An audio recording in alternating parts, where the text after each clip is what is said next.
साथियों, मैं संदीप आपका फौजी एकेडमी में आपका स्वागत करता हूं। बहुत हार्दिक अभिनंदन आपका। चलिए, जैसा कि कल आपको वादा किया था कि नंबर सिस्टम शुरू करेंगे, तो देखिए आज नंबर सिस्टम चैप्टर लेके आए हैं जिसको हम बोलते हैं संख्या पद्धति। तो देखते हैं क्या होता है नंबर सिस्टम, क्या होता है संख्या पद्धति। देखिए, इस चैप्टर को बोलते हैं नंबर सिस्टम, हिंदी में कहते हैं संख्या पद्धति। संख्या पद्धति, इसमें हमको नंबरों को जानना है, मतलब संख्याओं को जानना है। नंबरों को जानना है, जितने भी नंबर होते हैं वो कितने प्रकार के नंबर होते हैं, तो नंबरों को जानना है। तो चलिए देखते हैं। हम नंबरों को दो भागों में बांट सकते हैं, एक तो रियल नंबर, एक इमेजिनरी नंबर। हिंदी में कहें तो वास्तविक संख्या और काल्पनिक संख्या। वास्तविक संख्या वो होती है जिनको हम नंबर लाइन पर लिख सकें। जैसे नंबर लाइन आपने स्केल देखी होगी, स्केल पर नंबर लाइन होती है ऐसे इस प्रकार की, तो उसको आपका लिखा रहता है। यहाँ 0 इधर करेंगे, इधर जाएंगे तो माइनस, इधर जाएंगे तो प्लस। यानी जिनको हम नंबर लाइन पर लिख सकते हैं, एग्जाम्पल -8, -4 ऐसे करके। अगर इसमें आप लिखना चाहें 0.5, 1.5, 1.2 या 1.5, तो हम यहाँ लिख सकते हैं इसके बाद ऐसे करके। तो जो नंबर हम नंबर लाइन में लिख सकते हैं उनको बोलते हैं रियल नंबर। जिनको हम नंबर लाइन पे नहीं लिख सकते उनको बोलते हैं काल्पनिक नंबर या काल्पनिक इमेजिनरी नंबर। देखते हैं जिनको हम नंबर लाइन पर नहीं लिख सकते हैं, एग्जाम्पल √-33, √-19, तो इन नंबरों को हम नहीं लिख सकते नंबर लाइन पे, तो ये हमारे होते हैं काल्पनिक नंबर, इमेजिनरी नंबर। तो हमने ये जाना कि नंबर कितने प्रकार के होते हैं। अब हम देखते हैं आगे रियल नंबर। चलिए साथियों, देखते हैं रियल नंबर। जैसा कि हमने अभी देखा था नंबर सिस्टम हमारा पढ़ा था, नंबर सिस्टम में नंबरों के बारे में जाना था। नंबर हमारे दो प्रकार के थे, एक रियल नंबर, एक इमेजिनरी नंबर। काल्पनिक संख्या, वास्तविक संख्या। वास्तविक संख्या हम उसे कहते हैं जिनको हम नंबर लाइन पे लिख सकते हैं। काल्पनिक संख्या या इमेजिनरी नंबर हम उसे कहते हैं जिनको हम नंबर लाइन पर नहीं लिख सकते।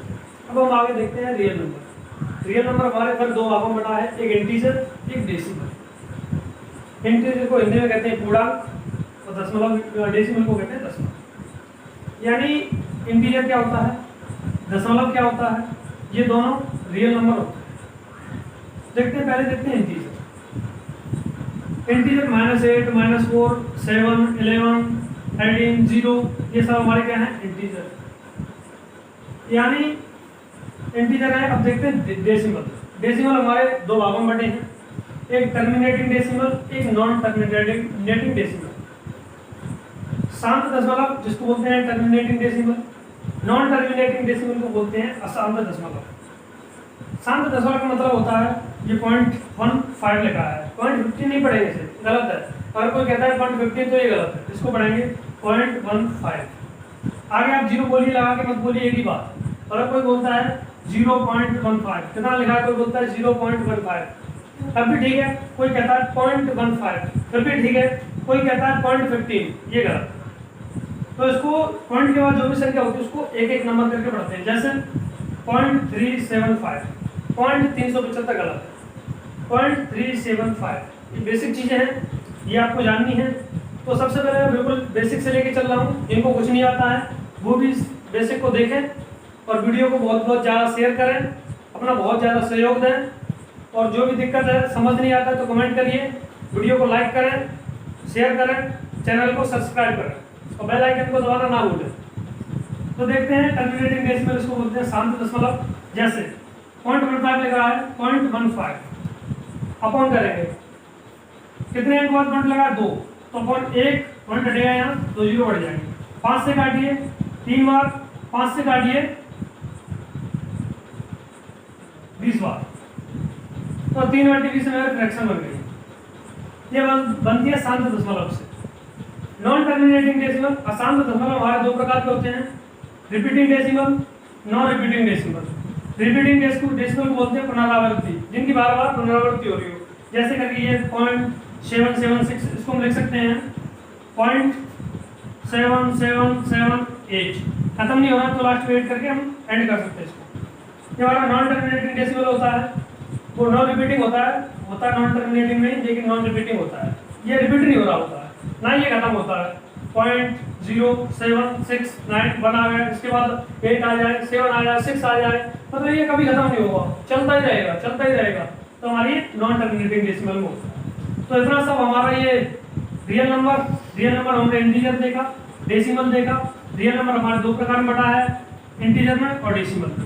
इंटीजर हमारे क्या होते हैं, -8, -4, 7, 0, 18, कभी खत्म नहीं होंगे, आगे करके भी चलते रहेंगे, इधर भी कभी खत्म नहीं होंगे, आगे करके चलते रहेंगे। तो ये हमारा पूर्णांक हुआ, ये हमारा डेसिमल दशमलव हुआ।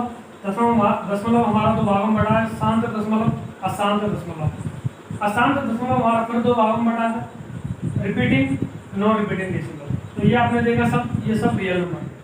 और इससे आगे रियल नंबर को आगे इंटीजर को, इसको हम लिख सकते हैं P/Q के फॉर्म में। जैसे -8/1 यहाँ इसमें Q की वैल्यू, P/Q में Q की वैल्यू 1 के बराबर होनी चाहिए, इससे कम नहीं होनी चाहिए। डेसिमल को हम अगली वीडियो में देखेंगे, जब हमारा डेसिमल चैप्टर शुरू होगा तब देखेंगे हम डेसिमल। तो इंटीजर हमारा यहाँ पे खत्म होता है। इसके बाद देखते हैं रेशनल नंबर।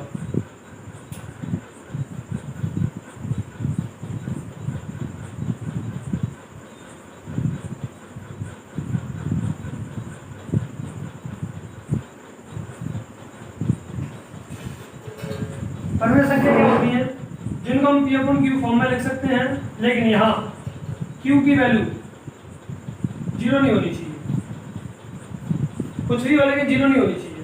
देखते हैं, जैसे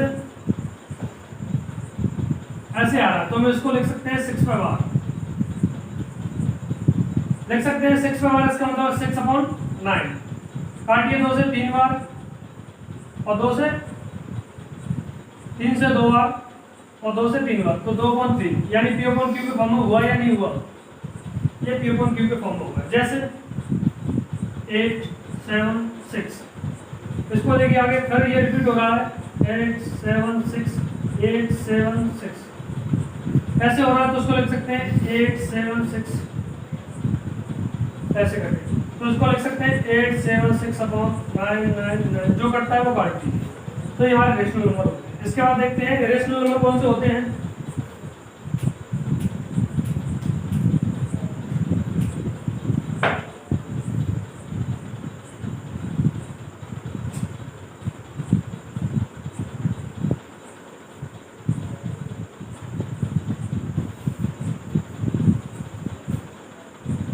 अपरिमेय संख्या, अपरिमेय संख्या वो उन्हें कहते हैं जिनको हम P/Q के फॉर्म में नहीं लिख सकते।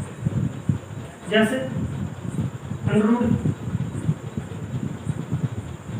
√33, √-19 और पाई। अब आप कहेंगे पाई तो हम लिख सकते हैं, क्योंकि पाई की वैल्यू कितनी होती है, 22/7 लिख लेते हो आप, इतनी ही तो मानते हैं, लेकिन वैल्यू इतनी नहीं होती। इसके बाद भी वैल्यू निकाली जा चुकी है, 5 लाख तक निकाली जा चुकी है। इसके बाद पॉइंट के बाद फिर भी इसका एंड नहीं हुआ है, तो ये हमारा इरेशनल नंबर नहीं होता। पाई भी हमारा इरेशनल नंबर होता है, रेशनल नहीं होता है। तो ये हम सारे इरेशनल नंबर होते हैं जिनको हम P/Q के फॉर्म में नहीं ले सकते, उनको हम कहते हैं इरेशनल नंबर। अपरिमेय संख्या, आपको परिमेय अपरिमेय समझ में आया या नहीं आया, नीचे कमेंट करिए। अभी हमने रियल नंबर बताया था, रेशनल के बारे में। रेशनल को कहते हैं परिमेय, इरेशनल को कहते हैं अपरिमेय। परिमेय अपरिमेय क्या होता है, जिनको हम P/Q फॉर्म में लिख सकते हैं उनको बोलते हैं परिमेय, जिनको हम P/Q फॉर्म में नहीं ले सकते उनको बोलते हैं अपरिमेय। जैसे 104 है, 104 को सोल्व करेंगे हम तो आएगा 2.1, इसको हम 2.1 के फॉर्म में लिख सकते हैं, 2 आएगा, लेकिन 2.1 के फॉर्म में, क्योंकि ये P/Q के फॉर्म में लिखा है। इधर Q इक्वल कितना है 1, तो इसको P/Q फॉर्म में लिख सकते हैं परिमेय संख्या। अपरिमेय संख्या इनको P/Q फॉर्म में नहीं लिख सकते। जैसे 105 हुआ, 105 हुआ नहीं आएगा, 103 हुआ, पाई हुआ, पाई की वैल्यू 3.14 आगे करके और चलते जाएंगे, खत्म नहीं होगा। तो ये हमारे रेशनल समझ में आया आपको या नहीं आया, क्योंकि रियल नंबर हमने बताया था, रियल नंबर दो भागों में बताया, रेशनल और इरेशनल, परिमेय अपरिमेय। समझ में आया? मैंने आपको बताया था कि आपका इंटीजर के बारे में बताया था, इंटीजर को P/Q फॉर्म में लिख सकते हैं। इंटीजर हमारा दो प्रकार का होता है, positive integer, non positive integer, या फिर पॉजिटिव इंटीजर कह सकते हैं। हिंदी में लिखें ऋणात्मक पूर्णांक। देखिए ऋणात्मक लिखना थोड़ा कठिन है, ऋणात्मक पूर्णांक अऋणात्मक है।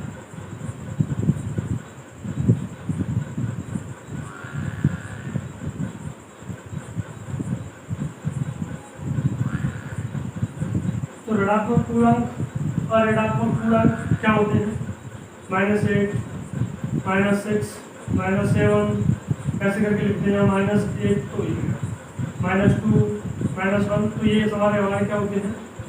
नेगेटिव, यानी ऋणात्मक है पूरा। ऋणात्मक मतलब होता है जिसका आगे माइनस साइन लगा, उसको बोलते हैं ऋणात्मक। अब बोलते हैं पॉजिटिव इंटीजर या नॉन नेगेटिव इंटीजर। तो ऋणात्मक में देखिए आपका 8 लिख लिया, 6 लिख लिया, 4 लिख लिया, तो लाइन से लिखते हैं 0, 1, 2, 3 अनंत तक। इन्हीं को कहते हैं हम लोग होल नंबर। 0 से लेके 1, 2, 3 इन्फिनिटी तक, इन्हीं को हम कहते हैं होल नंबर। बात समझ में आई है नहीं है? होल नंबर हमारे किससे बने हैं? Non negative integers. अगर इसी में हम 0 को हटा के काउंट करें 1, 2, 3, 4 इन्फिनिटी तक, तो इन्फिनिटी तक काउंट करेंगे तो हमारे कौन से होते हैं? ये हमारे होते हैं नेचुरल नंबर, प्राकृतिक संख्या।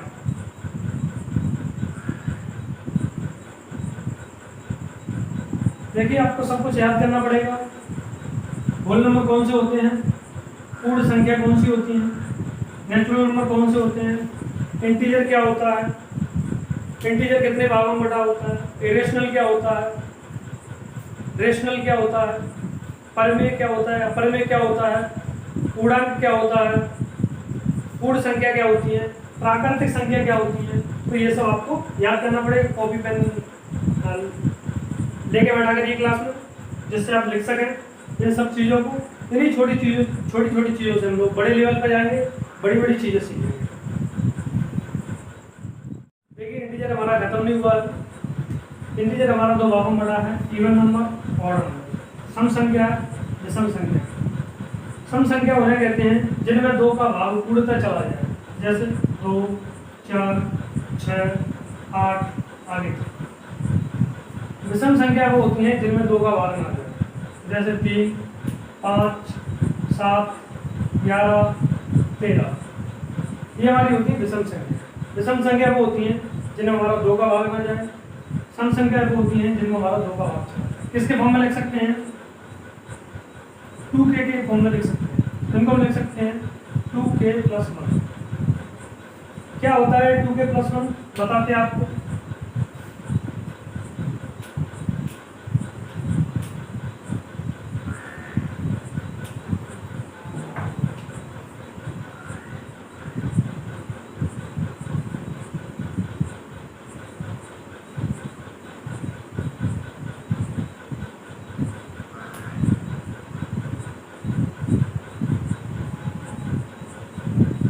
देखिए इसको हम लिख सकते हैं 2k के फॉर्म में, इसको लिख सकते हैं 2k + 1।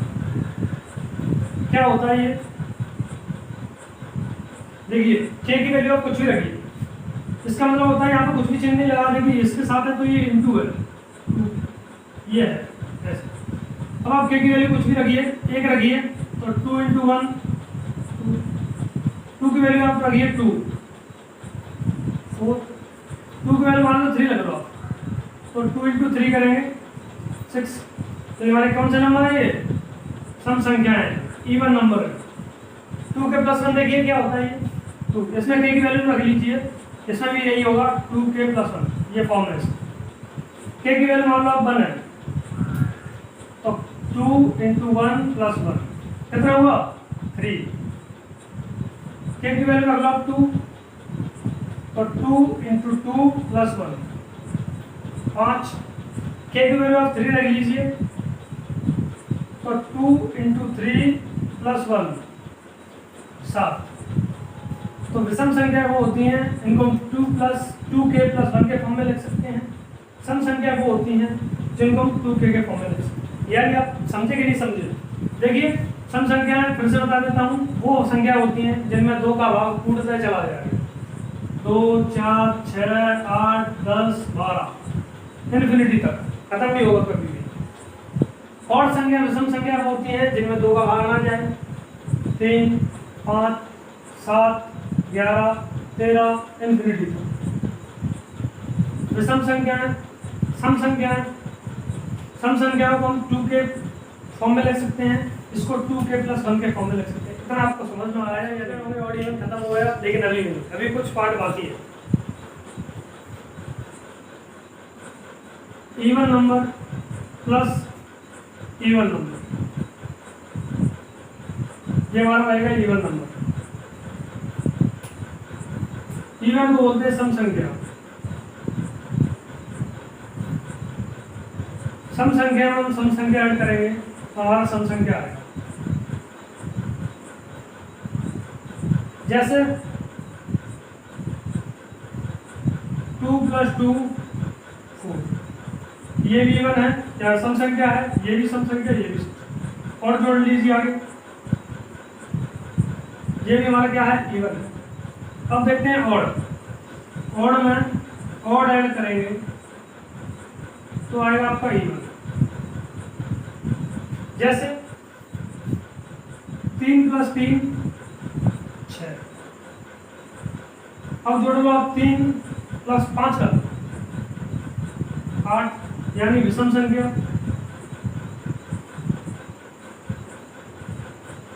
विषम संख्या में विषम संख्या जोड़ रहे हैं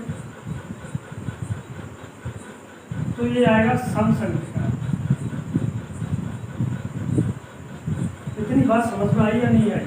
अब आगे देखते हैं, एक और बचा है, इवन प्लस ऑड। ये आपका आएगा ऑड, या फिर ऑड प्लस इवन, ये आपका आएगा ऑड। देखते हैं इसको।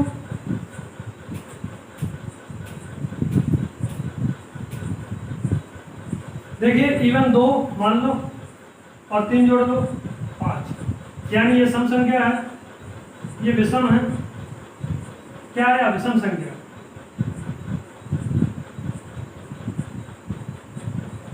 और एग्जांपल देखते हैं, 4 3 जोड़ लो 7, फिर भी विषम है।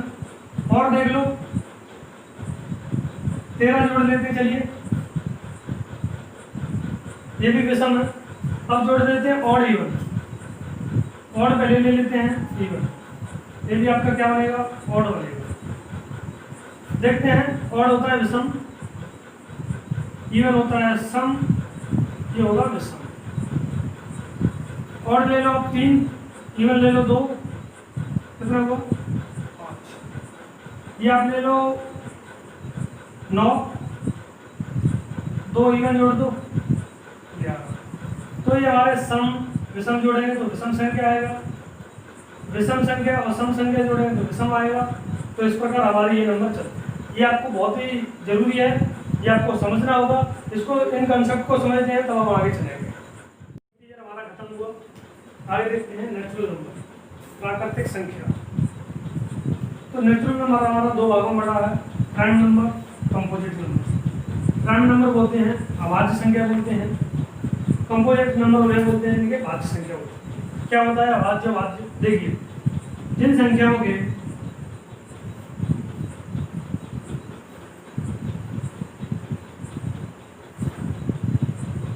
दो गुणनफल होते हैं,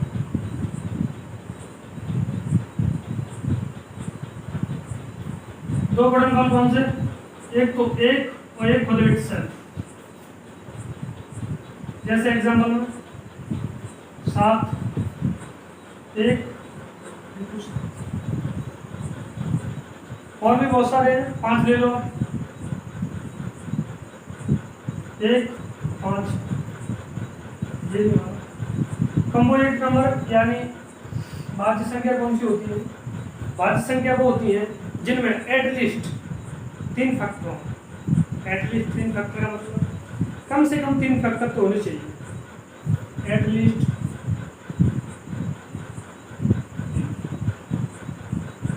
यानी कम से कम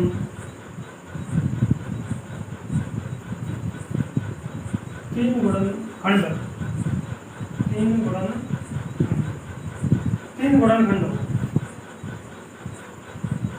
3 गुणनखंड कौन से? जैसे देखिए 9 9 को देखते हैं, 3 से कट जाएगा, 9 से कट जाएगा, 10 को देखते हैं, 1 2 5 से कट जाएगा, 10 से कट जाएगा, यहाँ पर 4 हो गए। तो 3 से कम नहीं होनी चाहिए, 3 से ज़्यादा जैसे हो जाए, 3 हो जाए, ये 3 है।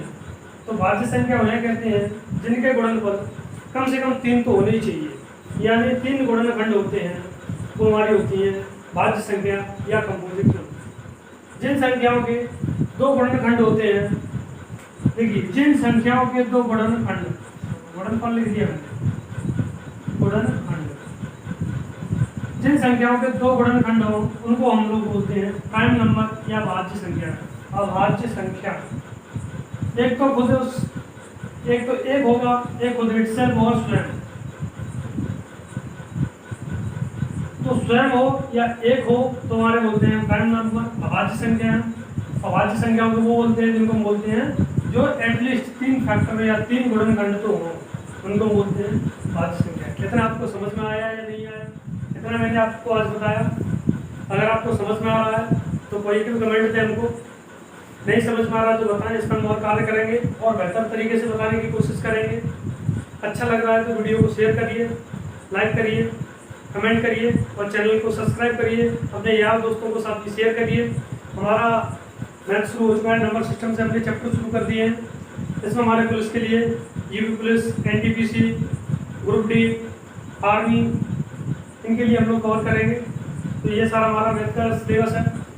आगे वीडियो में इसकी हिंदी की बनाएंगे और हिस्ट्री भी शुरू करेंगे। तो आगे बहुत सारे हैं, इसको ज़्यादा से ज़्यादा शेयर करें। धन्यवाद।